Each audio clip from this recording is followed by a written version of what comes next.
Hello दोस्तों, welcome to accounting सीखो। दोस्तों आइए आज की इस वीडियो में हम जानते हैं कि consumers goods and producers goods क्या होती हैं, इसमें कौन कौन से गुड्स या प्रोडक्ट्स आते हैं, इनके टाइप्स क्या होते हैं। तो आइए सबसे पहले जानते हैं कंज्यूमर्स गुड्स के बारे में कि यह क्या होती है। यहाँ पर इसकी डेफिनेशन लिखी हुई है। Those goods which are directly used for the satisfaction by the consumers and are not used for production of other goods. इसका मतलब यह हुआ कि ऐसी गुड्स जो कस्टमर अपने डायरेक्ट सेटिस्फैक्शन के लिए, अपनी संतुष्टि के लिए उसे इस्तेमाल करते हैं, उनका यूज करते हैं, किसी और गुड्स के प्रोडक्शन में इनका यूज नहीं होता है, तो ये कंज्यूमर्स गुड्स कहलाती हैं। या इसे आप इस तरीके से समझ सकते हैं कि ऐसी गुड्स जो कंज्यूमर्स के लिए होती हैं, जो कस्टमर के लिए होती हैं, वो उसे इस्तेमाल करते हैं, तो वही कंज्यूमर्स गुड्स कहलाती हैं। अब ये जो गुड्स होती हैं वो रेडी टू यूज़ होती हैं, मींस जैसे मार्केट में वो अवेलेबल है वैसे ही हम उन्हें इस्तेमाल करते हैं, उसमें कोई चेंजेस नहीं करते हैं, चाहे या खाने पीने की चीज़ें हों या कोई और यूज़ की। इन्हें हम अपनी डेली लाइफ में काफ़ी यूज़ करते हैं।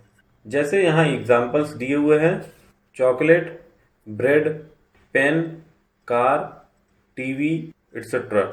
चॉकलेट को हम शॉप पर खरीदते हैं और उसे वैसे ही हम खा लेते हैं, इससे हमें डायरेक्ट सेटिस्फैक्शन मिलती है। ब्रेड से भी हमें डायरेक्ट सेटिस्फैक्शन मिलती है।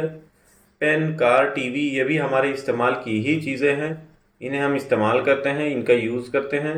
दोस्तों यह जो एग्जाम्पल्स हैं या मिक्स्ड एग्जाम्पल्स हैं कंज्यूमर्स गुड्स के बारे में, आप यह सभी लिख देंगे, पर अगर आप इन्हें टाइप्स में डिवाइड करेंगे तो इनके अलग अलग एग्जाम्पल्स आएंगे। तो आइए अब इनके टाइप्स के बारे में जानते हैं कि ये कंज्यूमर्स गुड्स जो होती हैं ये कितने टाइप्स की होती हैं, उसमें कौन कौन से एग्जाम्पल्स हमारे आएंगे। टाइप्स ऑफ कंज्यूमर्स गुड्स, इसमें सबसे पहला टाइप है ड्यूरेबल गुड्स, कि ये used for more than 1 year. ऐसी गुड्स जो कंज्यूमर्स गुड्स तो होती ही हैं, उन्हें हम 1 साल से ज़्यादा इस्तेमाल कर सकते हैं, कई सालों तक ये चलती हैं। मतलब कि ऐसे प्रोडक्ट्स जो लंबे समय तक चलते हैं, जिनकी ड्यूरेबिलिटी ज़्यादा होती है, कई सालों तक हम उनका यूज़ कर सकते हैं। तो इसके एग्जांपल्स में जैसे होंगे mobile, TV, car, washing machine etcetera. ये जो प्रोडक्ट्स हैं इन्हें जब हम खरीदते हैं तो ये 1 साल के अंदर ख़राब नहीं होते हैं, या 1 साल के अंदर हम इन्हें जल्दी चेंज नहीं करते हैं। इनकी लाइफ ज़्यादा होती है, ये लंबे समय तक चलते हैं। तो इस तरह सारे इलेक्ट्रॉनिक्स जो होते हैं वो हमारे ड्यूरेबल गुड्स होते हैं, ये 1 साल से ज़्यादा ही चलते हैं। इसमें ऐसा नहीं होता है कि इन प्रोडक्ट्स को हम एक बार इस्तेमाल किए और इनकी लाइफ ख़त्म हो गई, इन्हें हम कई सालों तक इस्तेमाल करते हैं। तो ये ड्यूरेबल गुड्स होते हैं। अब आइए इसके दूसरे टाइप्स के बारे में जानते हैं। Semi durable goods, expected life is 1 year. ऐसी गुड्स जो हम बस थोड़े टाइम के लिए ही यूज़ करते हैं, उनका इस्तेमाल करते हैं, जो लिमिटेड पीरियड के लिए होती हैं, यानी इनकी जो एक्सपेक्टेड लाइफ होती है वो 1 ईयर ही होती है, 1 साल होती है। अब इसमें जैसे क्लोथ्स, शूज़, बैग्स एक्सेट्रा, कपड़े, जूते, बैग्स, ये सब 1 साल के अंदर ही थोड़ा ठीक रहते हैं, फिर इसके बाद ये फटने लगते हैं, ख़राब होने लगते हैं, तो हमें चेंज करने की ज़रूरत पड़ती है। अब इसका हमारा तीसरा टाइप है नॉन ड्यूरेबल गुड्स।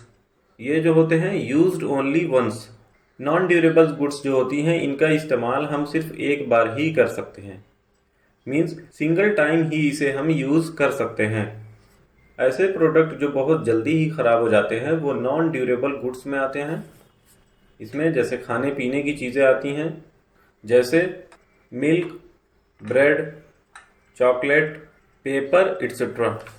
अब ये खाने पीने की चीज़ें जो हैं, या मिल्क, ब्रेड और चॉकलेट, ये सिंगल टाइम तो हम यूज़ करते ही हैं। जैसे दूध एक बार हम इस्तेमाल कर लिए तो फिर दोबारा हमें इस्तेमाल करने के लिए उसे ख़रीदना पड़ेगा। ब्रेड या चॉकलेट हम एक बार खा लिए फिर दूसरी हमें ख़रीदने ही पड़ेगी।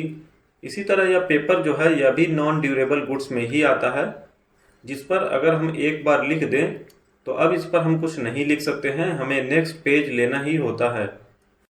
कंज्यूमर्स गुड्स का नेक्स्ट और लास्ट इसका टाइप है, यानी चौथा टाइप है सर्विसेज। ये सर्विसेज जो होती हैं वह इंटेंजिबल होती हैं। तो इस सर्विसेज में अलग अलग हमारी सर्विसेज आती हैं, इसमें गुड्स या प्रोडक्ट को शामिल नहीं किया जाता है। ये इंटेंजिबल नेचर की होती हैं, मींस इन्हें ना तो हम टच कर सकते हैं और ना ही देख सकते हैं। इन सर्विसेज से हमें बेनिफिट या सेटिस्फैक्शन मिलती है, कंफर्ट मिलता है, या यूं कहें हेल्प मिलती है। जैसे examples, services of teaching, banking etcetera. कोई टीचिंग कर रहा है तो यह भी एक सर्विस है जिसे हम देख नहीं सकते। उस एक टीचर को तो हम देख सकते हैं, पर उसकी जो टीचिंग है वो इंटेंजिबल है, उसे हम नहीं देख सकते। इसी तरह लीगल एडवाइस, यह सब सर्विसेज जो हैं वो कंज्यूमर्स गुड्स में ही आती हैं, क्योंकि इन सर्विसेज से भी हमें डायरेक्ट सेटिस्फैक्शन मिलती है। अब आइए आगे जानते हैं प्रोड्यूसर्स गुड्स के बारे में कि ये प्रोड्यूसर्स गुड्स क्या होती हैं। तो जैसा कि इसके नाम से ही पता चल रहा है, प्रोड्यूसर्स गुड्स, जो गुड्स को प्रोड्यूस कर रहा है, तो यह उसके लिए होती है, ना कि कंज्यूमर्स के लिए। Producers goods are all those goods which are used in the process of production. Producers goods वो गुड्स होती हैं जो प्रोड्यूसर यूज करते हैं गुड्स एंड सर्विसेज को प्रोड्यूस करने में। इसमें ह्यूमन वांट्स की डायरेक्ट सेटिस्फैक्शन नहीं होती है, जैसा कि कंज्यूमर्स गुड्स में होती थी, जो डायरेक्ट सेटिस्फाई करती थी, पर इसमें ऐसा नहीं होता है। अगर हम बात करें इसके टाइप्स के बारे में, टाइप्स ऑफ प्रोड्यूसर्स गुड्स, तो ये 2 टाइप्स की होती हैं, जिसमें पहला है सिंगल यूज प्रोड्यूसर्स गुड्स, यहाँ ब्रैकेट में है use as a raw materials. अगर किसी गुड्स को हमें प्रोड्यूस करना है, बनाना है, तो उसके लिए हमें रॉ मटेरियल्स की ज़रूरत पड़ती है।